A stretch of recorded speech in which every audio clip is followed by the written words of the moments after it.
What if one day, your reflection stopped following your movements? What if it started doing things on its own? Aiden never paid much attention to the old mirror in his bedroom. It had been there since he moved in, a large antique thing with a tarnished silver frame. It was heavy, unmovable. But lately, something felt off about it. It started with small things. A weird flicker in the reflection when he passed by. A slight delay when he raised his hand. At first, he brushed it off. Maybe he was just tired.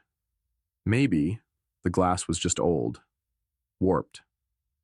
Then, one night, it happened. Aiden had just finished brushing his teeth. He turned off the bathroom light and stepped into his bedroom. The mirror sat across from his bed, its surface reflecting the dim glow of the streetlights outside. As he pulled back the covers, his eyes flicked toward the glass, and he froze. His reflection was still standing. Aiden's breath caught in his throat. His body tingled with fear. He waved his hand. His reflection didn't move. A sickening chill crept up his spine. The figure in the mirror just stood there, motionless, watching him. Then, it smiled. Aiden stumbled backward, his heartbeat hammering. The reflection's grin stretched unnaturally wide. Too wide. It wasn't him. His mind screamed for him to look away, to run, but he couldn't move. He was locked in place, trapped by the thing in the mirror. Then it took a step forward, toward the glass. Aiden's breath came in ragged gasps. He grabbed the nearest object, a book, and hurled it at the mirror. Crash!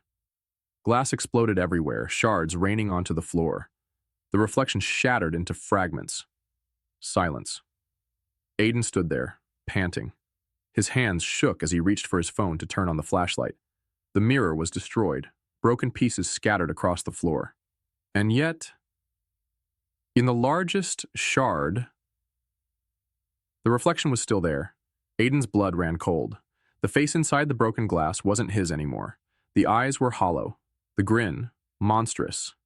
Then it whispered, "You shouldn't have done that." The shard twitched, and the reflection climbed out. Aiden stumbled back, knocking over his nightstand. The light flickered violently as the thing pulled itself from the glass, its body shifting unnaturally. Its movements were jerky, wrong, like a puppet being controlled by invisible strings. It stood up. It was him. No, not him. A twisted version. A shadow of what he used to be. It reached toward him. Aiden scrambled for the door, yanking it open and sprinting down on the hallway. He didn't stop. Not when he heard the sound of glass crunching behind him. Not when he felt the air grow cold. Not even when he heard his own voice call out from the darkness. "Where do you think you're going?" He reached the front door, fumbling with the locks. His fingers were slick with sweat. He yanked it open and ran into the street, his breath ragged, his heart slamming against his ribs. For a moment, everything was still. The night was quiet. The wind carried the distant hum of traffic. He turned back toward his house. Every window was filled with reflections of him. Dozens. Hundreds. All smiling. All watching. And in the shattered remains of the mirror in his room, there was nothing.